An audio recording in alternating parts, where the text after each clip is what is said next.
ever, Ever. even at your dinner table. Please don't talk politics. And we are live with Jim Keaton. And I don't want to share Jim's got his own story. So Jim is a lifelong friend of Helen Reddy. And I think this is Jim's first like interview on live on Facebook. This is my first podcast interview live on Facebook. I've done TV and I've done radio, and that worked fine. But clearly, I'm new at this. I am so excited. So Jim, we really just have to start with your story, if you don't Okay. mind, and how you connected with the beautiful Helen Reddy. Well, when I grew up, first of all, in the hills of West Virginia, and when I say the hills, I mean no electricity, no running water, no indoor plumbing, no nothing. No TV, obviously, if there was no electricity. And we listened to the radio all the time. And I knew from a very early age that I was gay.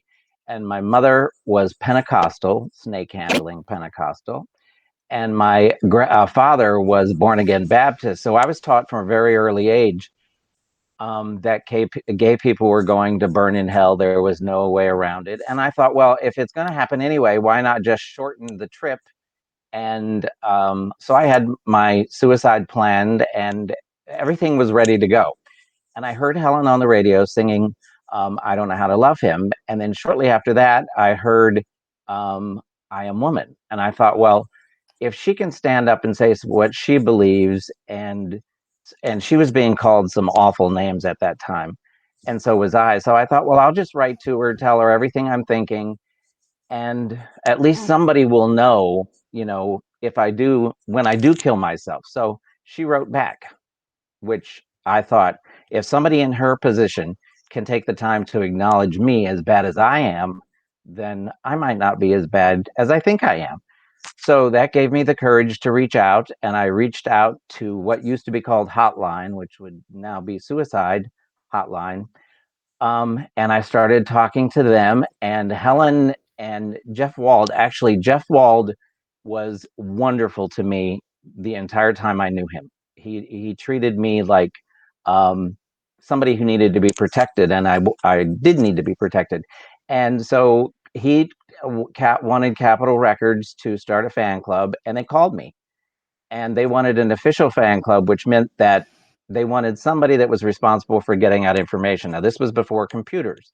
So they would call me at least once a week, or I would call them at least once a week. They give me the information where Helen was going to be, anything that I could tell fans. And some of you have been around for a long time. Remember calls from me. I'm going to get emotional. Calls from me telling you that Helen was coming. Quick, get your tickets. And that's how it started. So did they? Okay, so first of all, when you sent your letter to Helen, how long did it take? Was that like a week turnaround, two I weeks? sent it. She was actually, I had called Capitol Records to get an itinerary to see where she was going to be. And I wrote to a theater in Missouri. And I thought, she's never going to get this anyway, so I can say whatever I want to say. So I said it all. And it was probably 3 weeks later, I got a letter in the mail, and it was from her. And it was the fact that she took the time to acknowledge somebody who was in so much pain that meant the most to me. And did Helen give you any insight when she read your letter, what she was feeling when she She read it? didn't, but she didn't really say, don't do it. She didn't give me answers. She didn't give me, this is what I think you should do. She basically said that I was important. And she closed the letter with, it's fans such as yourself who make all the years of hard work so worthwhile for me. And I thought, well, if it worked, if what I did worked for her, then maybe it'll work for me. And then from that point on, Capitol was wonderful to me. I was going to go to University of Southern California. They had a job for me. I had a part-time job with Capitol. They were going to help me find housing. They were helping me just do everything I needed to do. It was like, a godsend. And my mother got diagnosed with cancer, so I didn't go, and still kept doing the Helen thing, and one thing led to another, and here we are.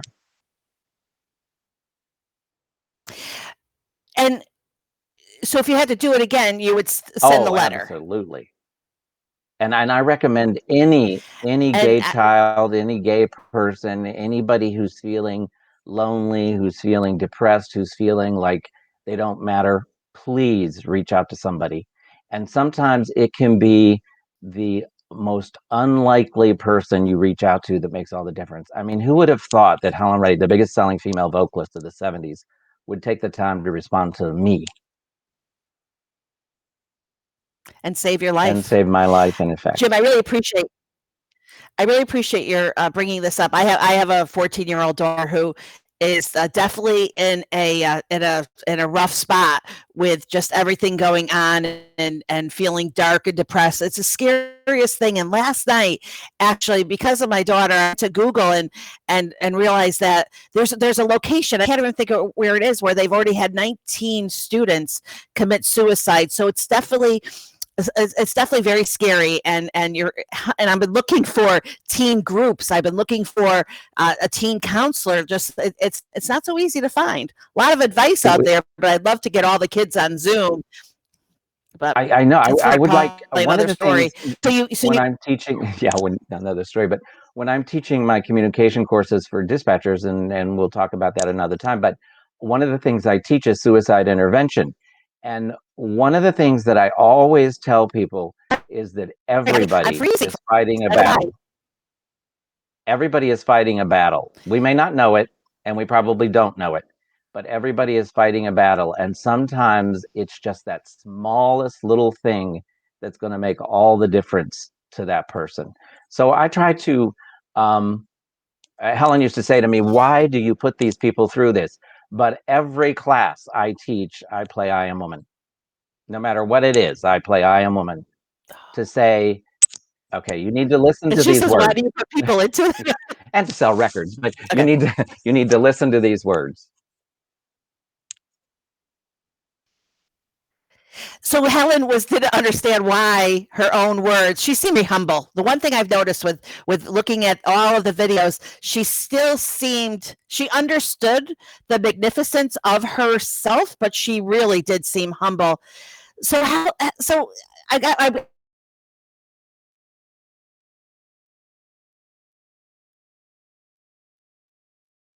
I think you froze. So, well, one of the things that I started doing it from an early age, when I was getting all of the itineraries and everything, was I thought, well, there's power in numbers. And so I started organizing concert trips, and I would get as many people as I could together, and we would go see Helen as a group. Um, I saw Helen perform in 29 states and 3 countries. Our two greatest hits were a weekend in Atlantic City where we got 78 tickets. And then the greatest hit was at a place called Anton's 1201 Club in Washington, D.C. 125 people went over a period of a week. And the management told me after the week that our group spent over $10,000 that week. Uh, that gets people's attention. And the thing that I felt best about that was that it reflected so well on Helen. It wasn't about us. It wasn't about the fans. It wasn't about buying the most tickets. It was, we're here to support Helen, and the fact that she appreciated, and Helen did appreciate her fans. She went out of her way to make sure that her fans knew they were important to her. And so I felt really good about that. 29 states is a lot of travel for somebody who doesn't drive, and I don't drive. So, but I got to 29 states with groups of people. did when in the 70s was did Helen sing was Helen the first singer at Disney World for grad night? I don't know that she was the first. I couldn't swear to that, but she was one of the first. That was, She I was have one a of the program from that night, and it doesn't say anything about her being the first. I have, um, first of all, you should know I'm a completist. If it has something to do with Helen, I have to have it. So I have 20 Foot Locker sized trunks full of material on Helen from her parents from the 20s to now. I have my house is really a Helen Reddy museum. She used to call it her museum, and when she came to visit us, I would tell her there's more in this house about you than there is about me. So you're going to feel at home. And to her, that was it's just that's my career crap. I've seen that before. But one of my favorite stories about Helen when she came to visit, I have a book of autographs of people from Australia, and most of them I don't know, but Helen's mother and father are in it. And I didn't tell her that her mother and father's autographs were in the book, so I just gave it to her. And we were sitting on the couch, and I said, "Could you just tell me who some of these people are? I have no idea." And she's going through and she's telling me, and she gets to her mother's autograph and she started to cry. And she kissed it and she said, "I'm going to be with you soon, Mom." And I mean, we sat there, cried for a little bit. We didn't go further in the book. That was enough. But she was really, really close to her mother. She loved her father, but she was really close to her mother. And that made me, that, I don't know, that just gave me comfort in the fact that it meant so much to her to see her mother's handwriting. And then, as a matter of fact, in Helen's apartment, she had pictures of 6 pieces of sheet music of her mother framed on the wall. She had very little of her own, nothing basically of her own stuff, but 6 pieces of sheet music from her mother, songs her mother had recorded on the wall.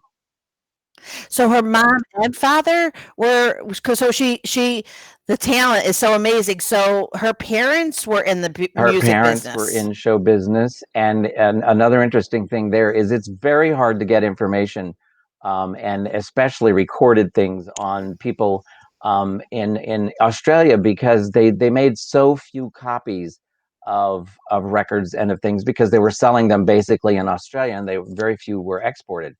Mark, my husband of 36 years, I'm glad to say, um, is very good at genealogy and at finding things. And we found he found some recordings of Helen's parents from the 29, from late 29, early 30s. And we didn't tell her what was on the CD. We just played it for her. So it was amazing to see her reaction when she heard her parents' voices on the radio performing their act. And Helen's mother recorded a 78 called The Girl at the Ironing Board. And that record was destroyed years ago. It got broken. And Helen always said, if I could find that record, I would love to see I would just love to see the record. Well, Mark not only found the record, he found the record with the original picture sleeve. So I got to show Helen her mother's record with the picture sleeve, and it it was one of those moments that you can't describe. I mean, it would be like me finding a quilt that my mother made that I didn't know she made. My mother died in 1983. Did Helen's mother sound like? Does Helen sound like her Those mom? Le Mans genes are very strong. Helen's mother had a higher pitched voice, but they look a lot alike. And Helen's nephew, Tony, Tony Sheldon, starred in Broadway. He's been performing his entire life basically, but he was on Broadway in Priscilla, Queen of the Desert, and we took Helen to see him. It was so weird to be sitting next to Helen watching Tony perform, and if I didn't know better, I would think that's Helen up there. The movements, the facial expressions, the tone of the voice it's so identifiable. It was wonderful. Wow. Oh my gosh, I love all of these memories and stories. I feel bad. My end is freezing up a little bit, and we've already Well, I can keep talking as long as you want me to talk. I have 50 years of memory. Well, sounds like 47 years of Capital memory. was. I'm sorry. Oh, that's awesome. No, you're fine. Jefferson Harmon LaSala has a question. And Yes. he wrote, it sounds like Capital was really supportive of both you and the fan club. Yet, even though I followed Helen from the beginning, I never knew there was an organized fan club. Why did Capitol not put the address of the fan club on her albums? I would have participated from the start. It makes me sad the missed opportunities. Thank you, Jim, Well, for all thank you. you do. Thank you. It's a good question. That was one of my questions. The fan club is actually on one of the albums, but it's on Imagination. That was MCA. Capitol used to. They didn't put a lot of fan club information on records because I think, and this is an opinion, part of it was they would be taking responsibility for whatever that person, did. They're sort of um, not advertising, but they're validating what that person does. So what they used to do for me was they would send me letters that people wrote, and I would answer the letters. If it was a request for an autograph, they would take care of that, but otherwise I would answer the letters, and it was usually, where is Helen going to be, what's her favorite color, that kind of thing, because we were all teenagers and young kids at the time, and those were the things we were looking for. But I still have a lot of those letters, and as a matter of fact, just before we did this, I was looking through a file of letters that people had written me, and it means a lot to me. Oh, that's so beautiful. And if you're younger watching, letter is actually something that is like written either cursive or print, and then it's on paper, and then it goes into an envelope and it gets mailed. And no, there were no horses That's at that time. There was the mailman. He would come around. Sorry. So, but actually, I'm laughing about it, but there's a lot of patience back. We were much more patient. You send a letter, and someone knows. Okay, it may take a right, couple weeks to and get a that was why response. I called people when I had a concert coming up, because it would take too long for the letter to get there, and by that time the tickets would have been on sale. So Capitol would let me know before the tickets went on sale, and I would call people. And one of the things, as a my goal as representing the fan club, was to get front row tickets. So what I used to do is, if it was at all possible, I would go meet the manager or the box office manager or whoever was selling the tickets, so they would know, number one, I'm not some stalker that's going to be a problem, and two, tell them what we wanted, and we wanted as close to front row as possible. And almost every time we got either front row, second row, or third row. And when Helen announced her retirement, when we went to Edmonton, Alberta, Canada, which is a wonderful place, she performed with the symphony there. I called the symphony and I said, look, we've been following Helen for 30, 40, whatever, how many years it was at the time, and we really need front row seats if we can get them. I didn't know that there were going to be as many people going as eventually went.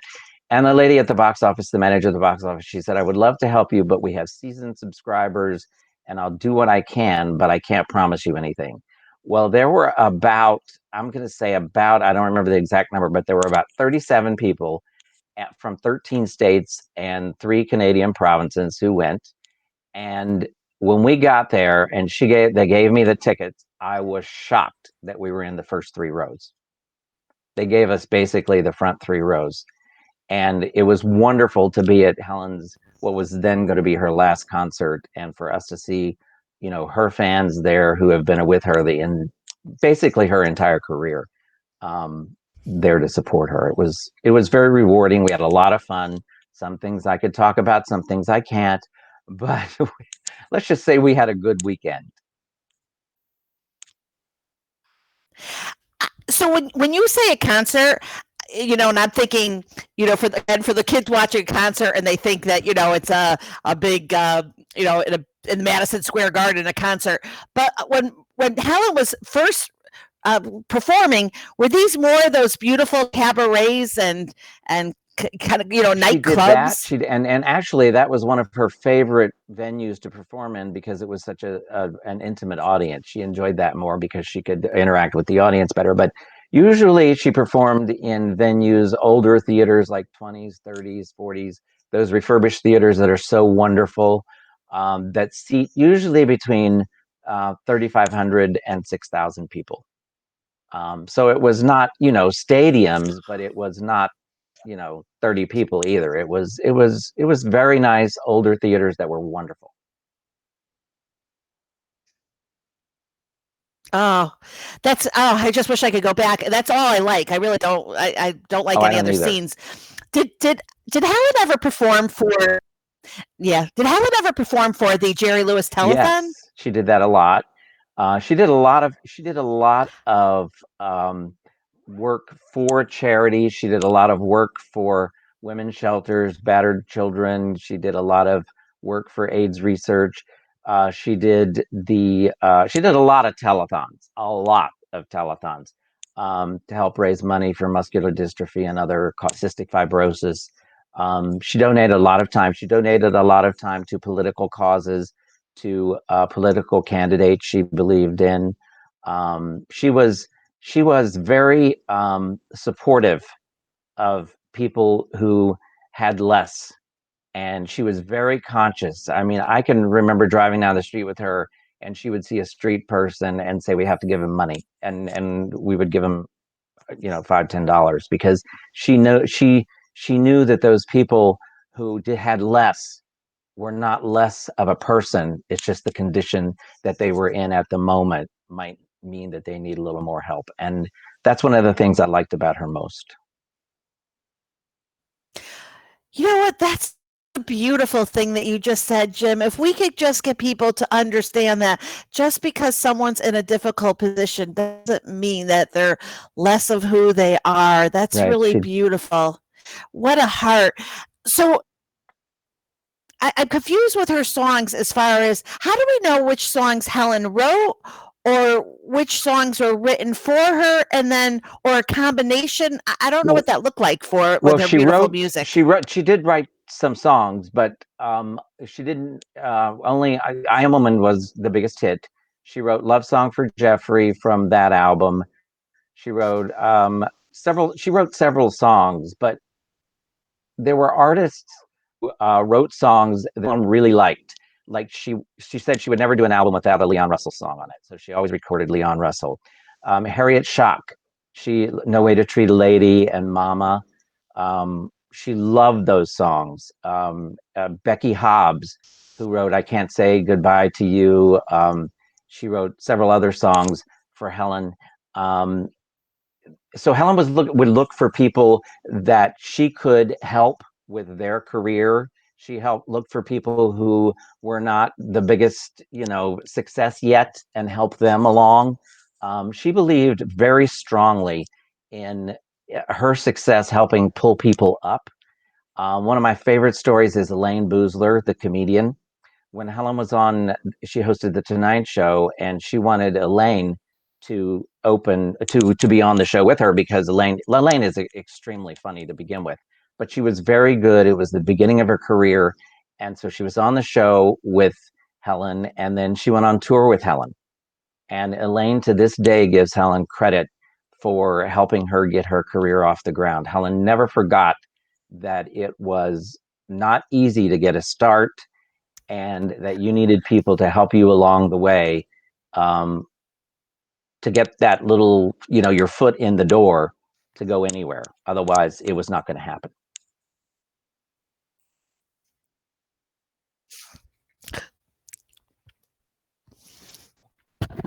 Such a beautiful way to be. I wish we had a whole world like that. No, It that's would be amazing. I'm with, Sorry.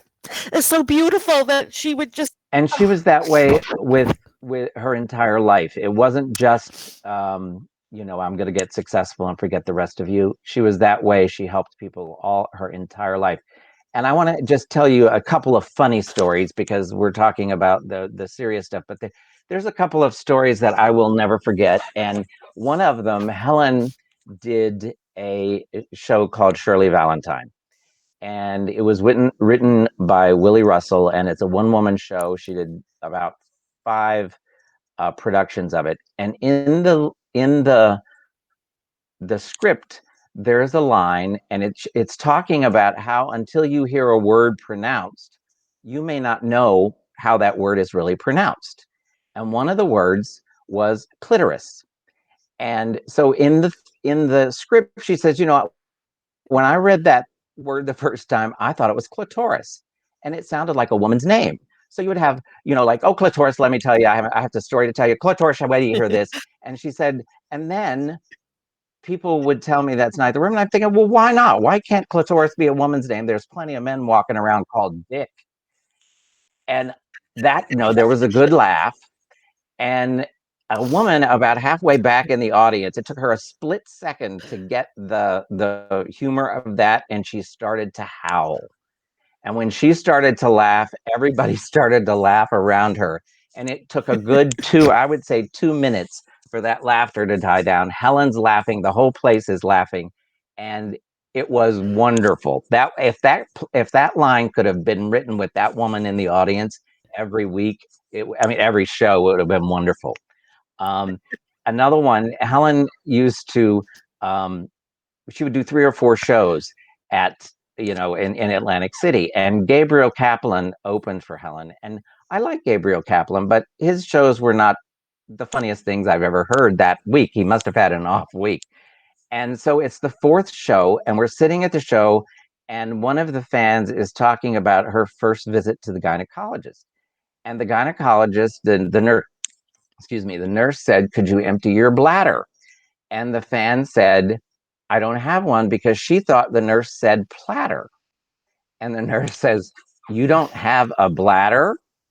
And the fan said, "Oh, I thought you said platter." And she, emptied her bladder. Well, she tells us that story. The lights go down. They say, "Ladies and gentlemen, we're proud to present Gabriel Kaplan." And everything that he had said the first 3 shows struck me as funny. And I started to laugh. And when I started to laugh, people around me started to laugh. And then it started to spread. The man had not said one word yet. Years later, we were talking about that, and Helen said, "He still hates you." And I said, "Why? What did I do?" She said, "That show in Atlantic City, you ruined his entire show." And I thought, well, I couldn't help it. She didn't have a platter. So Helen loved stories like that. She loved double entendres. She loved um, risque jokes that weren't vulgar, but were, a little bit colorful. She had a wonderful time. I can understand that. That's awesome. Oh, there's a few more. Let me just pull this up. I love these stories. Oh, Jim, let's see here. Okay, so there's a couple more. Your stories are very beautiful. And thank you for answering Jefferson Harmon LaSala's question. Jennifer Kelling Willie said, Helen went out of her way once for me at a lecture. She was so sweet and kind. Sweet. And then Ann Dorfer wrote, Elaine opened for her at a concert in Saratoga Performing Arts Center in New York in late 70s. Very funny. She is. How I'm fun still is friends that? with Elaine. Oh, and then Helen wrote,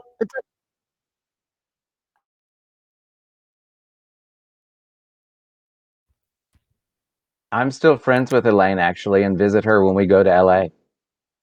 oh, that's so cool. And like, are comedians just funny all the time, or are like, They, is she the same on Elaine is stage as funny off all the stage? time. Elaine is one of those people that sees humor in everything. And so she's a lot of fun to be around.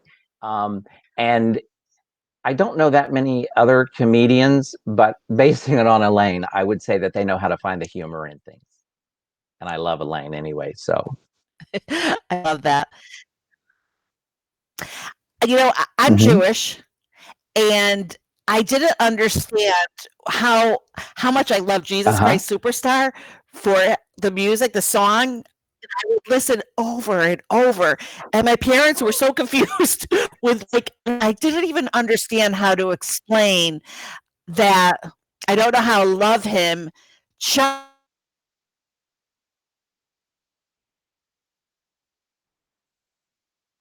on One of the every I'm sorry, go single ahead. time.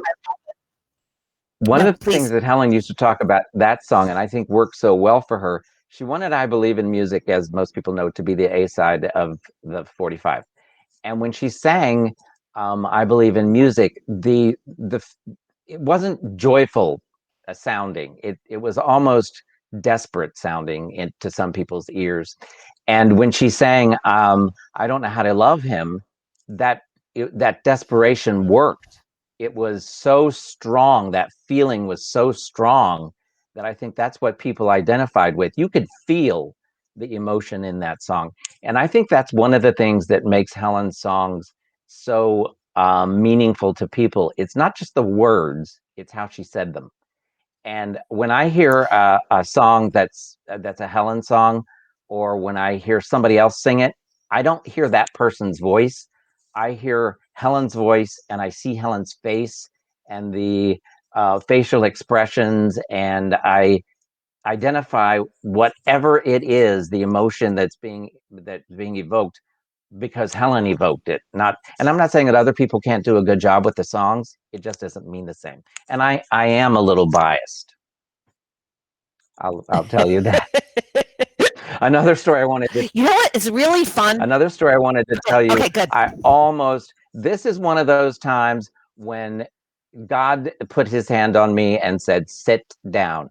When Helen when Helen was performing in Blood Brothers on Broadway, which was a wonderful show, and she was wonderful in it. The first, we were there for opening act, and we were supposed to be in the front row. Well, somehow there was a mix-up, so we were in the second row, and I'm like, "Oh no, this cannot happen." So the show was about to start, and two ladies sitting in the front row who we had been talking to turned around and said, "These seats are not all that good. Would you mind switching seats with us?" And I thought, well, there you go. So I'm sitting in the front row. My chin is like right on the edge of the stage, and at the end of the show, Helen is on her knees sobbing because both of her sons are dead at her feet. It's not a really an up kind of story. And I see her sobbing. She's inches from my face. And for one split second, I was almost out of my seat to comfort her. And then I thought, this is not her. She's performing a role. But I thank God that I did not jump up out of my seat and say, "Oh, everything is going to be okay." That, first of all, she would have made her very unhappy. But second of all, I would have probably been persona non grata from that point on. Sometimes these things happen. That is a funny story. You, you know, I think part of what I love to do is when I go down the rabbit hole of Helen Reddy and her and the YouTube videos. I love watching her with Merv Griffin, and I love because I love Kathy Yes. Lee Griffin too. There's something always I don't know. So when I love that with Kathy Lee and Regis, and it made Helen One of the things that I liked about fun. I mean, it is really fun. she liked to have a good time, but one of the things that I liked a lot about her, and somebody asked me about this morning on the Facebook pages, why were interviewers, and especially men, so nasty to her? It's almost like, "Oh, that song is so angry. Why are you singing it?" She always handled them well. I don't know that I could have controlled myself and said, what I really thought to them, but Helen was always professional. She was firm, but she was a person is liberated, not a woman is liberated. And until a person is liberated, none of us is liberated. They didn't know what to say to that. I also recently read a review, and Helen had done a concert for, it was a benefit for St. Jude's Hospital. And it was in 1971, and she was the first person to perform. Each performer had 10 minutes, and Helen did her 10 minutes. And as she was leaving, the male MC said, "That was Helen Reddy. It gets better from this point on." And the reviewer who reviewed the whole show said, I mean, he called him out on it. Not only was that inappropriate, but it wasn't true. Helen was one of the best performers on the show. But I always wondered what made people want to say things like that. Helen's response to that was, "I'll listen to a critic when they go out and make an album." I love that she said that.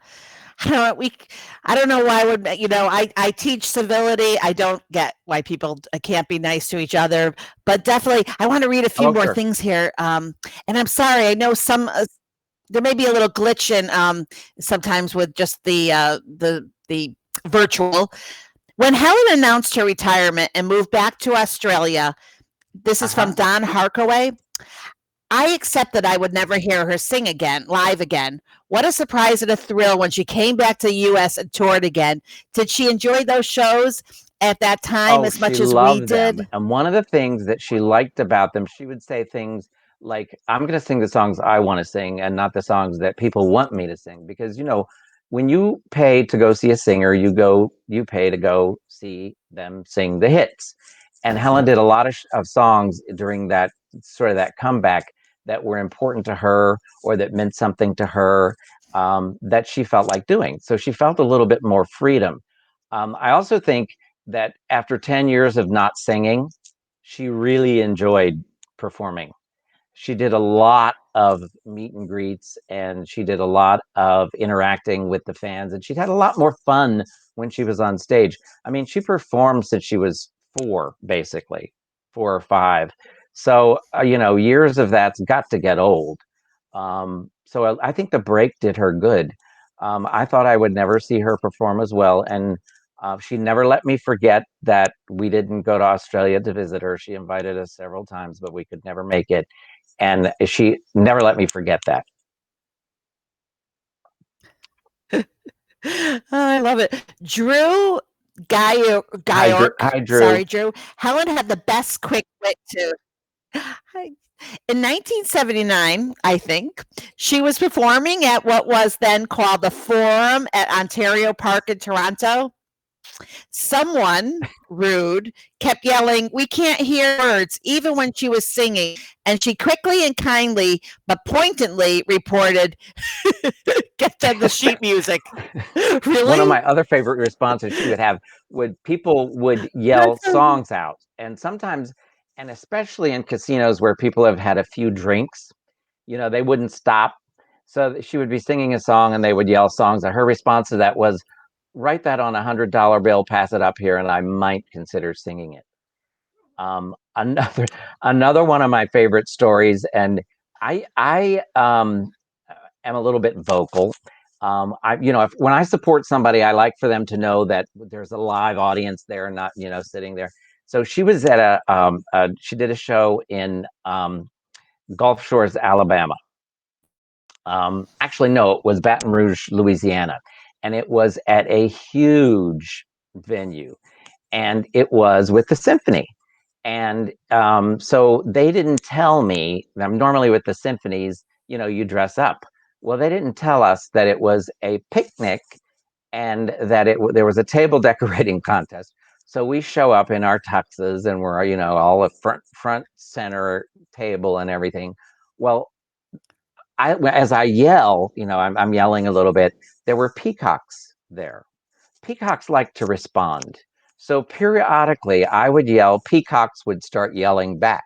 So after a while, the peacocks were yelling when nobody else was yelling. So Helen would finish a song and a chorus of peacocks would go off screaming. And if you don't know what a peacock sounds like when they are yelling, Google them. They can make it with their appearance known, let's just say. What's wonderful. So what did Helen do? She Did she laughed. Oh, laugh or she had did a she just wonderful sense of humor root for about the that. peacocks? Yes. She would say, the peacocks like me.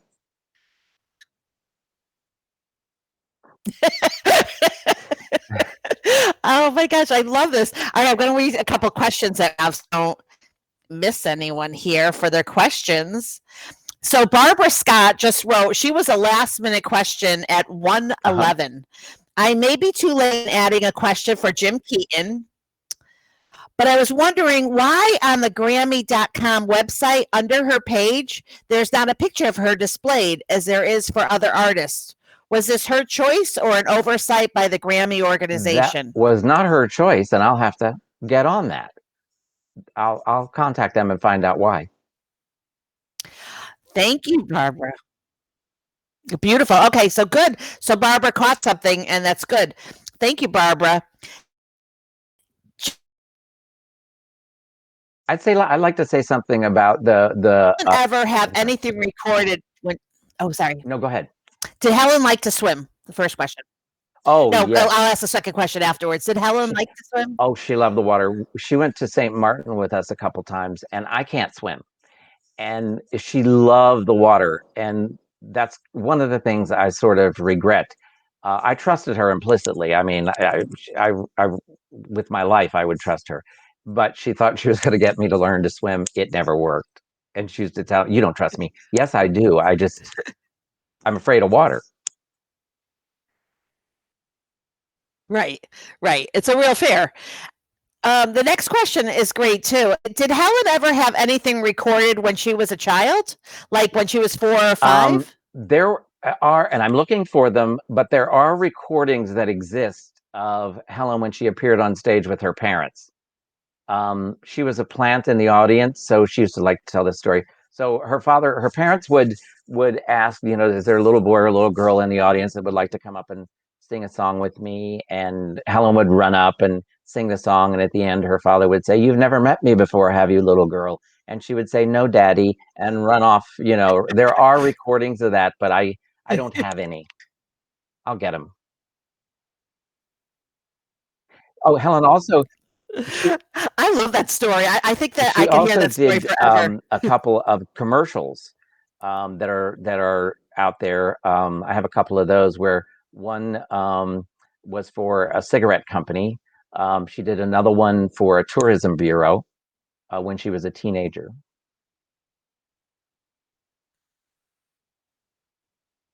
Oh my gosh, please find that. We will love that. That's awesome.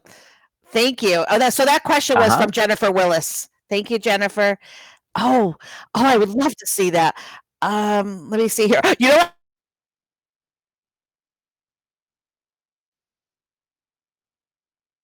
Green wrote to you. I'd like to pre-order, please. Just take my money. For for Did re- you, pre-order that for was a what? comment that was made.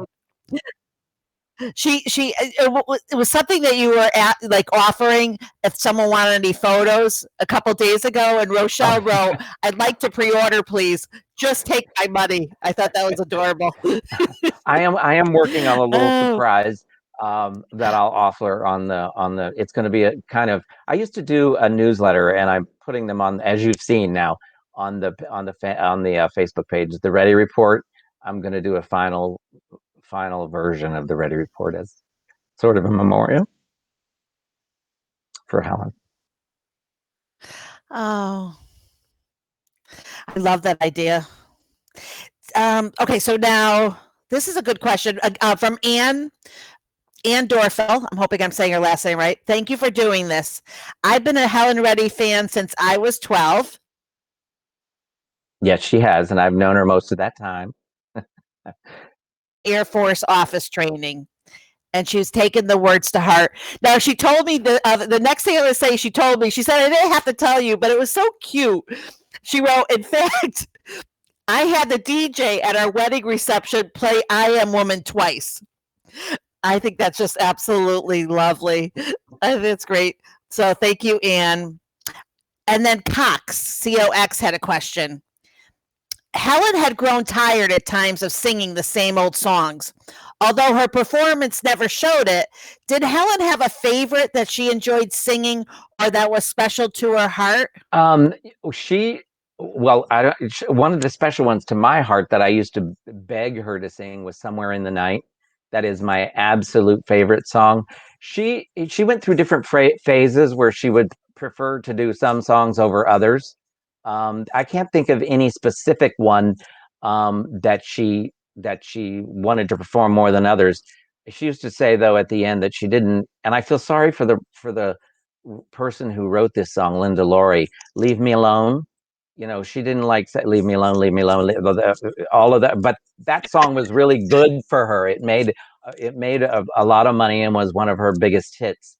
But she some nights she enjoyed singing some songs more than others, and I think a lot of that had to do with the I audience's saw the reaction. interview. I saw the interview when she said that about "Leave Me Alone" and say she really was funny. There was a tulip created in Holland for, I believe, her aunt. Did Helen have a favorite flower, and if so, what color? Well, that tulip. The story about that tulip. That tulip, I tried to get some in the late '70s, and in the late '70s, you had money was a problem. It still is a problem, but money was really a problem in the late 70s. You had to order $5,000 worth of bulbs. I had no, first of all, I didn't have $5,000. Second of all, I don't know what I would do with $5,000 worth of bulbs. So I went to a show, a benefit, and I usually try to get front row seats, but the tickets in the front were $10,000. It was in Kentucky. I said, "Do you have somewhere in Tennessee I could sit, perhaps?" So we were at the back, but the party favor they gave was Helen Reddy tulip bulbs. And one, nobody ever takes the party favors. Well, they took all of them. I only had three. It's been probably 25, 30 years now, and those bulbs I only know have five. They are very fragile. Helen loved roses. Um, and Oh, so she loved her favorite color was purple. She loved purple, but she loved yellow roses. Frank Sinatra loved yellow roses, and every time we passed a yellow rose, Helen would say, "That's Frank's rose." And I am Helen was at the Motion Picture and Television Fund country home. That's where she lived the last few years of her life, and they have a garden there called it's the Roddy McDowell Garden, and it's roses. It is one of the most wonderful places, and we used to spend a lot of time there. And I begged and pleaded, and I'm purchasing a bench to be placed in that garden in honor of Helen, so that she's surrounded by roses for the rest of time. that's so beautiful. I'm so sorry. I keep freezing, so I apologize, everyone. All right. Jennifer Franklin has a question for you. With all the love songs Helen sung, was she a hopeless romantic? At first, I think she was at first. She believed in love and she believed in marriage, but not necessarily the typical marriage. She believed a committed relationship is a marriage. She was very romantic in the sense that she believed that love existed and that two people could commit to each other and stay committed to each other. I don't think she was necessarily, everything is going to be, I know she didn't think that everything is going to be roses and wine all the time. There's going to be ups, downs, and a work goes into relationships. I always look at it like a baby. There's me, you, and our relationship. Our relationship is a baby, and we have to take care of it. If we don't take care of it, it's going to die. And I think she believed that same thing. So amazing. Her interviews reveal what a compassionate person she was. Was she like that day She to day? was. Oh, very. And she loved kids.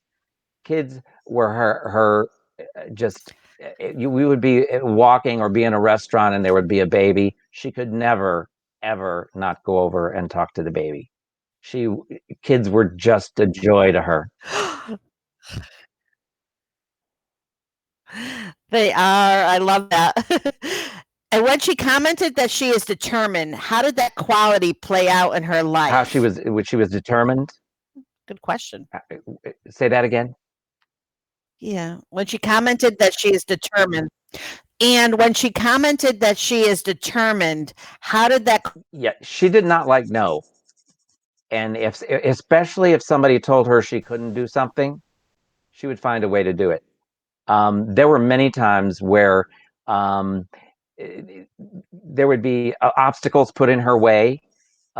She would find a way around them. If it was something that was important to her, she was going to do it. Oh, I It's not. love that. There was no question. All right, let's go back here because there's a lot of questions on the comment section. So let's just see what we got here. Marilyn Keaton. Oh, is Marilyn related to you? She's my sister. Marilyn Keaton. Oh, hi, Sister Marilyn. Marilyn said, how many people could say Helen saying, how much is that doggy in the window at their house? Yes, right. Well, How one. many? Helen went when we were going to St. Martin. My brother-in-law took us to the airport, and my sister's dog was in the window. And when Helen saw the dog, she loved animals too. She stood there and sang, "How much is that doggy in the window?"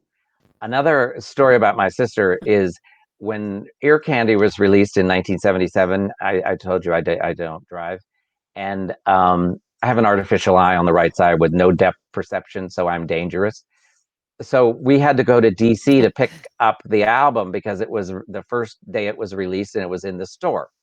And Marilyn is 9 months pregnant, and she didn't like driving in heavy traffic, but she drove to DC. We got the album, got home. She went into labor shortly thereafter. But I had my album. That's awesome. That's a great She sister. is. Uh, J- Jefferson Harmon LaSala wrote, write that on $100 bill, and I might consider saying, "Oh, that's funny." He laughed. He liked that classic. Over the 50 years, wait, let me see, that I adored Helen, I saw her perform or attend special events 30 times. And the last time I saw her, she gave me a hug. Not only did she make my day, she made my life. And I told her so. Lori Olson. Well, let me Oh, tell you something about Lori. no Lori, question. a lot of people sent cards and letters to Helen.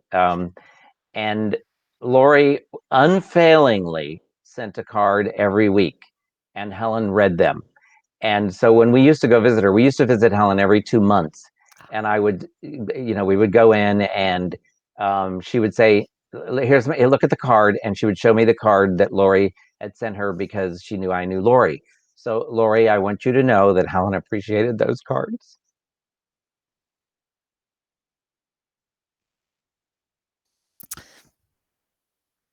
That is so beautiful. Madison Webb wrote, let me just put this. That's so beautiful. So nice to see your face and hear your stories after reading your posts and a letter or two. These stories about such a beautiful woman are so valuable. I knew we all love her so much. I know we all love her so much. I may get a small tattoo or something that reminds me of her this weekend. And I want to write a movie based on her songs when I take my screen writing course this semester. That is from Hi, Madison. Madison Webb. Well, I want to say Wow. something about Madison is young, and I want to say Madison. something about young people. We need young people to be aware of what Helen has done to get women to where we are now, because there is a lot of work to do. And a lot of times what happens is you go through the phase, and then people take it for granted that these rights and these um, advances are here to stay. They're not. And if we don't get young people interested in women's rights, gay rights, other rights, then we're going to lose them. And I think it's really important that looking at Helen's life and using that as an example of what you can do if you put your mind to it and you don't give up is really important. There were many times when Helen was told, this is not going to happen. We're not looking for a woman.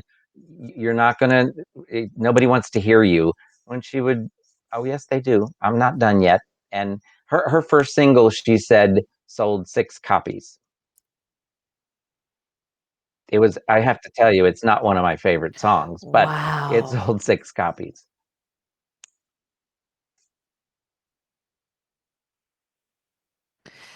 Wow. But a little that uh, okay, so I'm curious with Madison though if that would be her first tattoo or additional tattoo. So Madison, if you're there, if you hear me, can you let us know? That's very special.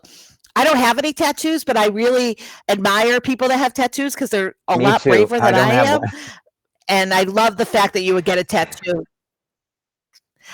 But I love when people have them, and I love their stories.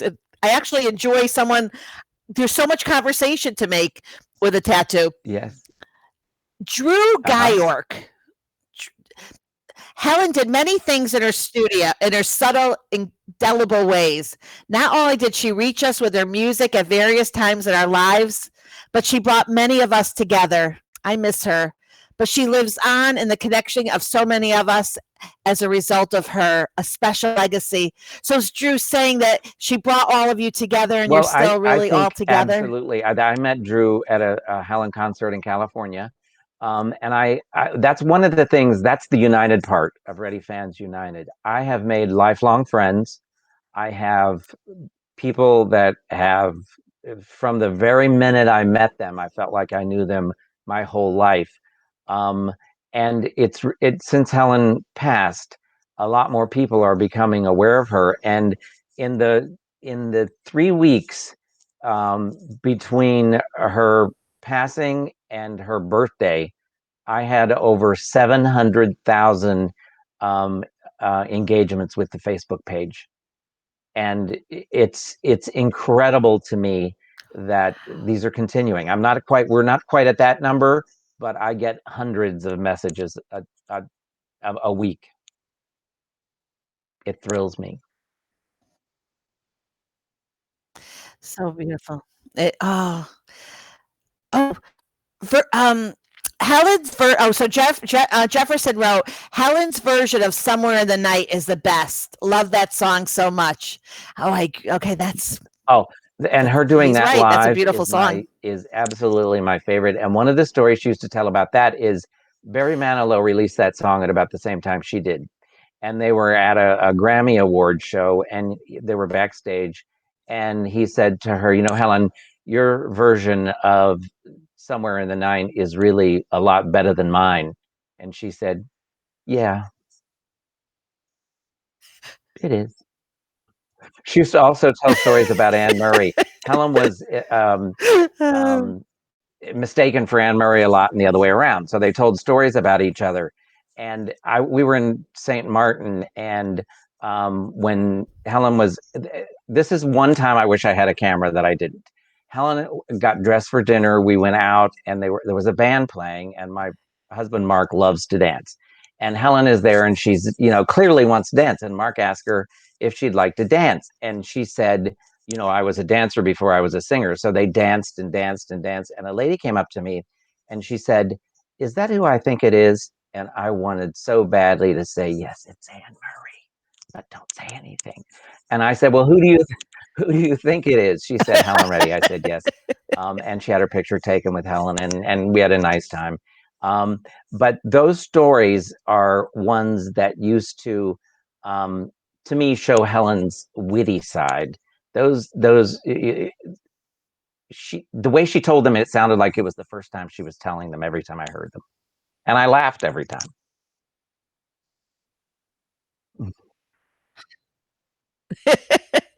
I can understand that. Oh, by the way, Madison wrote to us. Ready for this? It would be her first real tattoo. I have one small wildflower that I gave myself on my finger, Madison. Madison's also a very good artist. Make sure it's in an area where it's safe. But I love that you would get a tattoo. I think that's really just a beautiful thing. So wait, Jefferson also made a list of all of the songs that wrote or co-wrote the following. So with 2 songs added by Helen Reddy official, and then he has a list of that so people can read that. Okay. Oh, your sister wrote, Jim made sure my sons could say Helen Reddy is some of their first words. Really, I do Jim? that with every child. I start really? Helen, No, not mommy, Reddy. Helen. And then I would question them. Who's your favorite singer? Oh, I love that. Who starred in Pete's Dragon? You've got to start him young. Oh, pizza. What was it like for Helen working with Disney? I agree. I agree. What was it like for Helen? Well, she Pete's loved Dragon? the final product, but the actual making of the movie, like so many things, it's you work a few hours and then the rest of the time is waiting. So you do the scene and then you have 10 hours of waiting until your next scene. One of the things that she did in 1979 that I will never forget is she invited the entire fan club to the taping of her first special in LA. It was my first visit to LA, and I had no concept that when you see a TV show that they don't just do the thing and it's done and it was 3 days of taping for an hour show. And so they tape, they so the first song might be the closing song, and then it's not done in any order. And at the end of that special, one of the um, endings that ended up on the cutting room floor, thank God, was they had the audience, and there was a lot of fan club members there, so they had us up on stage with the audience members, and they put me out front, and we sang "I'll Be Your Audience" to Helen. I cannot sing at all, and so I thought, if this ends up on TV, I will be mortified it didn't. But it was a nice experience to be singing to Helen while she's sitting there backlit in the audience. It was a wonderful experience.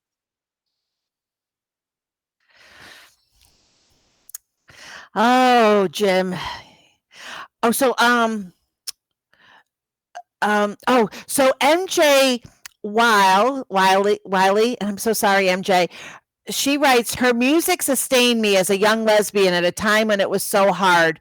And in my 50s, to spend time being hypnotized by Helen and Sydney reflected so much more than her wonderful music. Her spirit will live in and live on, and I'm so grateful. Yes, I Thank you. I That's I beautiful. still to this day get letters from people who say that I Am Woman gave them the courage to leave an abusive relationship, or from kids who say that they're being bullied at school and they play that song before they leave so that um, they have the courage to go, or women who say that they went to law school. Helen used to tell that story all the time. Or just people who say it's had a huge impact on my life. And I would show Helen those letters and I would show Helen those messages, and she cried a lot. So I want people to know that it meant a great deal to her to know that her music and her words and her life meant so much to so many people. It was important to her.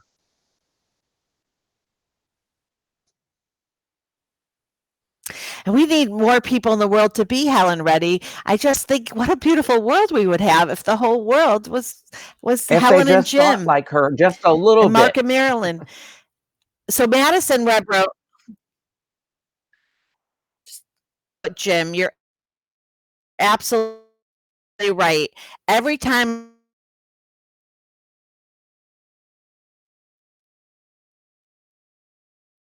it is to be remembered. It's hard to be hereafter, but it's important to be part of the group that does get to help a legacy be remembered. Oh, Madison, and 18 is a great age. Thank you so much. What a special young lady. Uh, um, okay. Someone has "I Am Woman" tattoo. Ooh, maybe we can have a little tattoo contest and see. And Jennifer Kelling Willis wrote, I have a Ready Rocks tattoo on my ankle and a roar on my wrist. Can you tell me what's a Ready Rocks? It's Yes, it's REDDYRAWKS? Ready Rocks, ROCKS, but it's her. Um, Excuse me. She uses that on Facebook, and it's sort of her play on words. Oh, I love that. I know, Jefferson. I'm sorry. The inter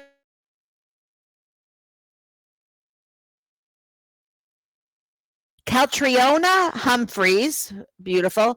Jim, the Yes, collaboration I made with the ladies from different countries. Okay, so I made or was made.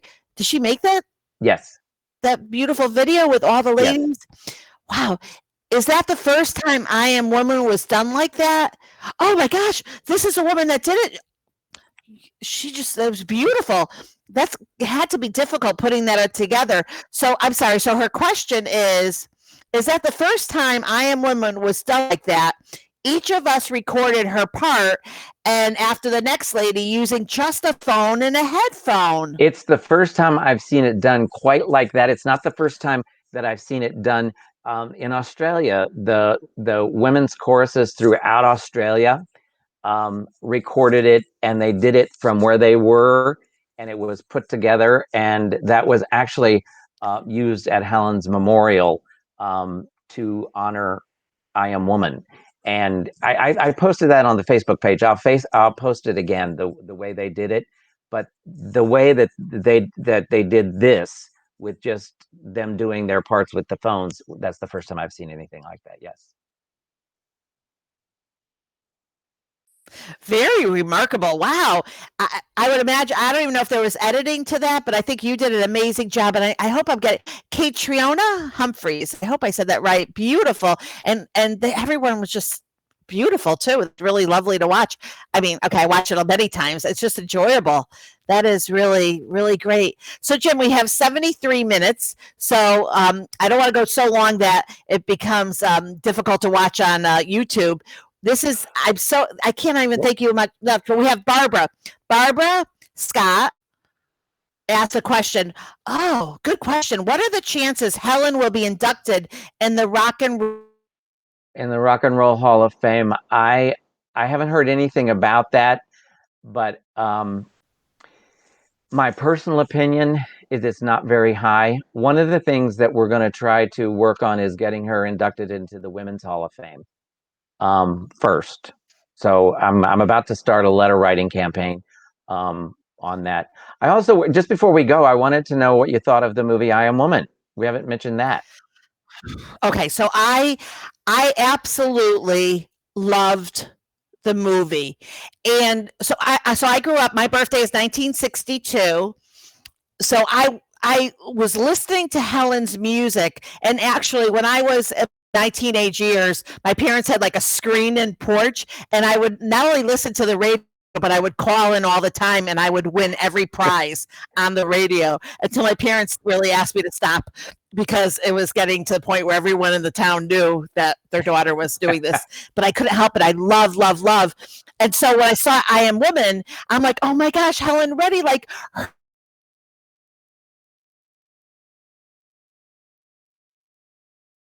loved. You know what I loved? I loved the director. I love her story of how she met Helen and couldn't believe that there was no movie and that she took charge to make it. Yeah. I love the acting. I happen to be an Evan Peters fan from American Horror Show. He's wonderful. I look like such a sweet girl, but I love that. Oh, I could imagine. Did you met him? You met the and the girl that plays Helen Reddy. Oh my gosh. She has such a wonderful career ahead of her. She's wonderful, and she's a wonderful person. So one of the things that people criticize the movie for is that it skips so much time, but it was specifically made to tell 3 periods in Helen's life, and a lot had to be skipped in the interest of time. I would personally like to see a documentary done on Helen's life that has more time to spend doing it, so that that you can tell the story and tell the whole story without having to skip any parts. Just one real quick thing at the end when she sang at the March on Washington. We had picked her up at the airport to go do that, so we were there with her. That was one of the most powerful events of my life. To see her standing on stage singing that song with hundreds of thousands of people singing along was incredible. Thank you, Helen, for doing what she did to really try to pave the way she did. But you're right, when we started, that we have a long way to go. And for the movie to be made and for us to just remember Helen, she lives through her music, but also through her personality and her kindness and her heart, and how easy it is to be kind, how easy it is for just, we have to recognize that. There's a few more questions coming in, or I can answer them if you have time. Oh, nope. Okay, so okay. Blah blah blah. Sorry. So yes, there'll be a recording of this app that I'm using. We go to YouTube, and then I'm able to put it on YouTube. And Tom Kelly said, I love the movie. I Am Woman. And it's funny. I mean, I just found it on Netflix. It came out, and there's so much right now due to COVID, right? That there's like so many movies out there that I'm sure that the director didn't want it to get lost, but I definitely would recommend if you haven't seen it. I mean, it is just, and I don't like watching a movie twice, but I Am Woman, I'll watch, like, I'll go to bed with it every night. I just loved it. I love the way they mixed the music into it. When it opened, originally it was scheduled to open in theaters, Okay. obviously. And so when it premiered on Netflix, it also premiered in a few theaters around the country. And I found it interesting that it appeared at a theater that's 30 miles from my house.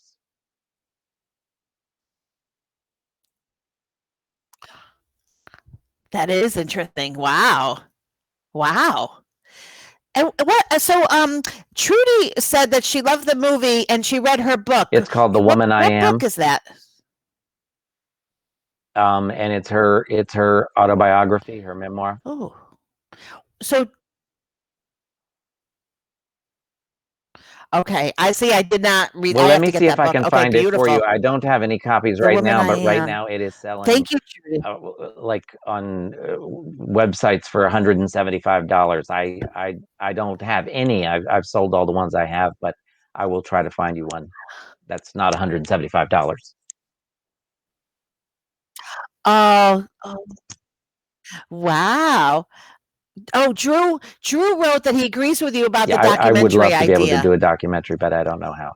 I can't even sign on to Facebook and share, so I could never do a documentary.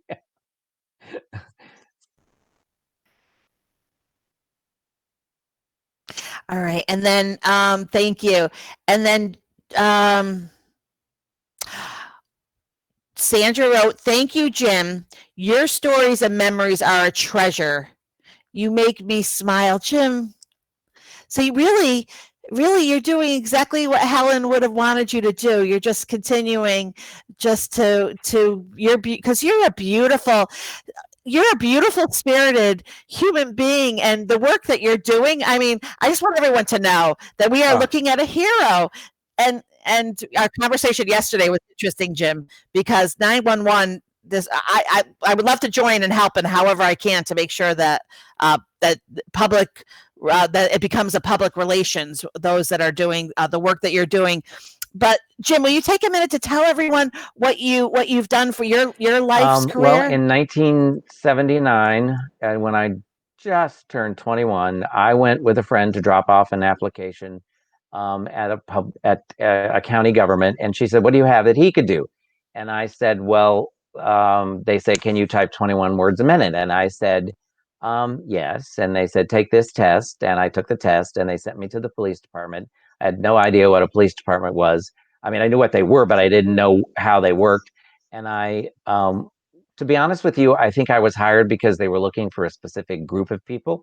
I was wearing a T-shirt that said, "A day without human rights is like a day without sunshine."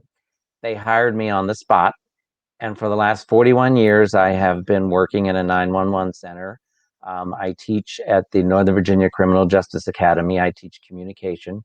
And I would love to do a podcast with you talking about 911 and what dispatchers go through, because it's really important that people understand that this is not just a matter of answering the phone and sending the police or the fire department.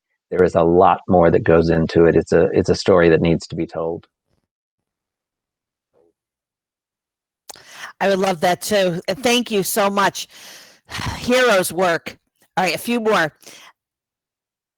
Okay, so let me see here. Thank you. Thank you, the stories. Thank you, Jim. It was fun to hear your stories from Jennifer.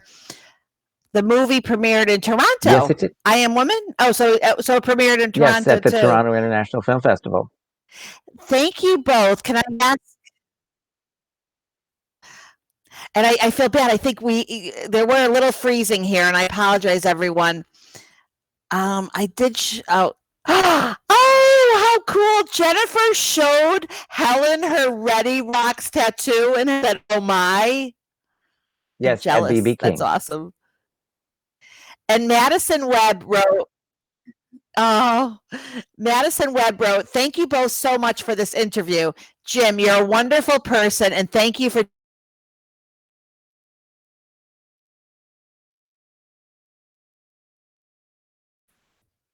so beautiful. Well, let me And just close. Well, I would just like to close my part by saying that everything I do related to Helen's page is to reflect well on Helen. It's not about me. It's not about anything but Helen and reflecting well on what she did, her life, and her career. you're a beautiful, beautiful, beautiful person. Yes, Jim is definitely a hero.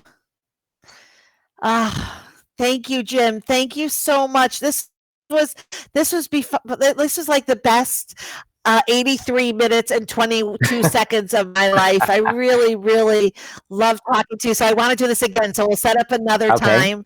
And thank you everyone for your questions and being part of this.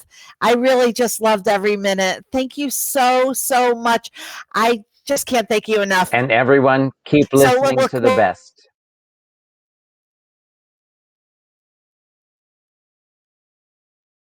Words. My last words were keep listening to the best. Oh, I love that. Mwah. Thank you, Jim. Thank you so much. This was so great. I'll do this right away and get it to YouTube. Thank you, everyone. And I am Thank going you. to click.